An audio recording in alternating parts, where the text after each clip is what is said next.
Much trailed on this programme and before on Twitter. It's been 4 years now since Matt Cardle won the X Factor, and loads in fact, has happened since. 3 albums, 8 singles, including a #1. He did make it to the #1 spot. Various tours, both here and overseas, and record label changes too. So a great deal has happened. And Matt joins you for a bit of a chinwag now. Hello. Hello, buddy. It's nice to talk to you again. And you. You may not remember, but the last time we met, you were with Dean Jackson, who you can hear on Saturdays from 6, on the beat on BBC Radio Derby. And I was doing another programme just next door. And I came out to demand a coffee from my producer, and you came out to do something or other, and someone said, "Oh, let's have a picture of them." So I said jokingly, "Yeah, come on, Matt, give me a kiss." And you did, but you did it in such a romantic way that it was quite full on. And at that moment, the camera flicked and whirred. Well, it was a phone, so it did its artificial clicking noise. And so on my phone, I've got a great big picture of you and me, both with scraggy beards, looking like we've just got up because we both had, having a big smacker. So That's brilliant. That's nice, isn't it? I wondered if you might like it for your next album cover. Can I? I'll just call it Richard. Just call it Richard, and I'll just sign the rights away to you for £100 plus VAT. That's fine. Yeah, go ahead. Brilliant. So glad we've got that out of the way. But I suppose we better talk about you a bit now. Now, listen, I briefly sort of summary what's happened to you since you won the X Factor. Roller coaster. Again, it's a bit of sort of cliched word, but you've moved in very different directions, haven't you, since that win? I have up, down, and around houses. It's been great. I mean, a lot of the moves have been very necessary to keep on the track that I wanted to be on, and I've been on it, and I've been steaming, all guns blazing ever since.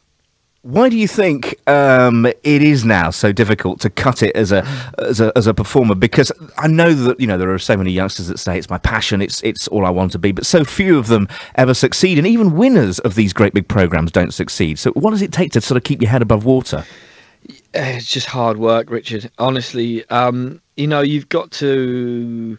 Well, the main thing is an incredible fan base, which I have, which are always so incredibly supportive of me through thick and thin. They've been there, and they're constantly growing and evolving with me. I think staying true artistically to myself and to my music is very important, and the fact that I write and produce is so important to keep things on an even keel. You went away for a while, didn't you? Or at least it felt like you did. What was happening during that less public period? What is this very recently? Well, no, I sort of felt really halfway through the sort of between the time of the win, and of course, you were very, very big at that time, and then we felt sort of less of your presence. Maybe it was just on the radio from my point of view. Maybe it wasn't so much in other outlets. I just wonder whether you have a fear, as many artists do, of not always being out there, not always having a song in the top 40. Well, I mean, this is the thing. The market is very saturated, and you've got to pick and choose your moments to release and things like this. Also, with something like X Factors, you get such a huge amount of exposure all at one time, and people kind of get used to that. And when the X Factor show finishes, I mean, no one can sort of maintain that amount of TV exposure. It's a very difficult thing, unless you're one of the Beckhams or the Queen. Well, yeah. But the thing is, it's like we've been working really hard, and it's been a hell of a journey for me. Right from leaving the show, and then moving onto an independent label, and then gaining the control that I've got, that I have now, it takes time for these processes to kind of go through. What made you decide to go to an independent label? You couldn't have been happy where you were. Well, exactly. That was the crux of the matter, really. There was disagreements with the label over A&R and things like this, and artistic direction. So I wanted to do one thing, and they wanted to do another, and we decided to do it independently of each other, which was the best thing I've done. So they didn't think that the sort of music you wanted to make would make them money. Well, no, I don't think that. I just think they wanted that we had different opinions of what direction I should go in. And I went in mine, which has served me right so far. All right, well, let's have a little bit of music from you. A taster from the new album. This is a single that's released at the end of the month. It's called Hit My Heart, and it's a new one from Matt Cardle on BBC Radio Derby.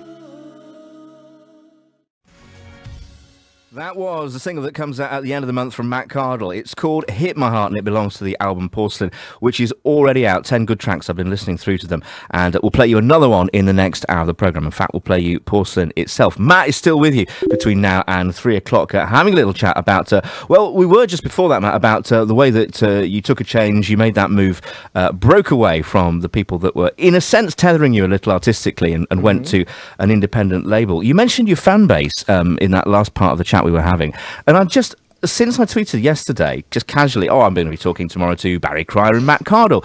I've never known anything like it. My phone just never stopped bleeping, vibrating, shaking around on the table.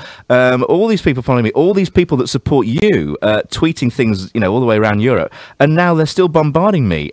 They follow you. They follow you wherever you go, don't they? They're very loyal. They are amazing. I've stopped calling them my diehards and started calling them the immortals. They are just brilliant people. People here saying, thanks for playing this fab track on BBC Radio Derby. Great to hear your fab track. So people are obviously going to be, I say buying the single, but downloading it probably, because people don't buy singles anymore, do they? No, who's done that for years? I remember. I bet you remember the first one you did buy, though. I do, yeah. What was it?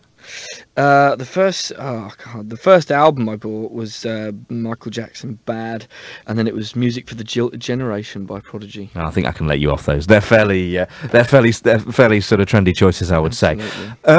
Just when it comes to getting your voice and finding your niche, we talked earlier about the fact that there are so many different competitors in your world. Do you think you've actually created a style now and a voice that's so definite that it really sets you apart from all the competition?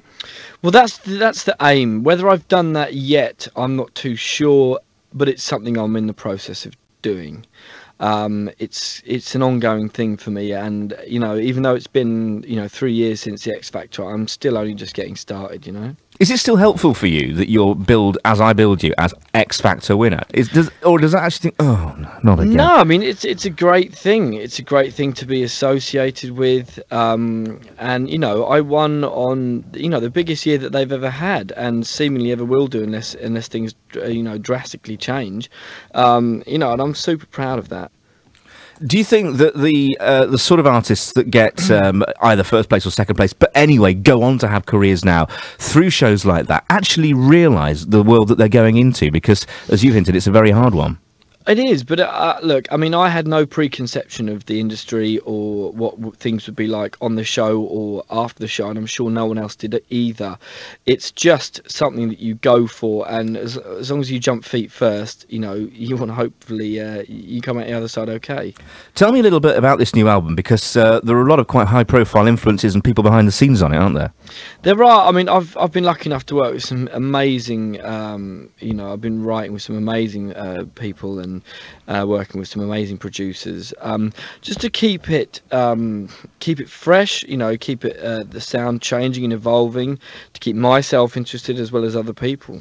It's an interesting concept that you can lose interest, if you like, in your own work. But I suppose when you are collaborating, you can be steamrolled, I suppose, by other people's influences, can't you? Well, you can. Luckily, I've managed to not do that. But, I need to keep things interesting for myself. So I can give it 110% when I go to perform it live, which is something that, I'm all about. When you do perform live, what does that give you the hearing airplay of your records doesn't? Do you know what? I was talking to someone the other day, and I said I literally cannot wait to start doing some more consistent live shows, because spending so much time in the studio, I've got control over the stop, delete, rewind, start again button. Yeah. And you can torture yourself with that. You really can. You ask any artist, and it's like, oh God. When you do it live, it's just that one take, and there's energy there, there's feeling, there's a crowd, and it can be a very, very different experience. What sort of fans do you get these days? I mean, one of your angles is, you're a heartthrob. You're someone who is very desired by the opposite sex, and that in a sense can be a little bit tiring and distract from the music. Perhaps, do you find that your fan base is still that young? Well, yeah, I mean, it's crazy when I do album signings, meet and greets, things like that. I mean, I have people from the age of, from 9 to 90. It was such a family show. So I mean, I picked up a very broad kind of spectrum of fans there, And then the fan base is growing all the time with the young and the old. It's been an absolute pleasure talking to you. I shall let you get off, but thanks for taking the time today, Matt. And No worries, I'll give a thank few you. of your tour dates later on. Take care, won't you? Thanks, boss. Matt Cardle on BBC Radio Derby. I'll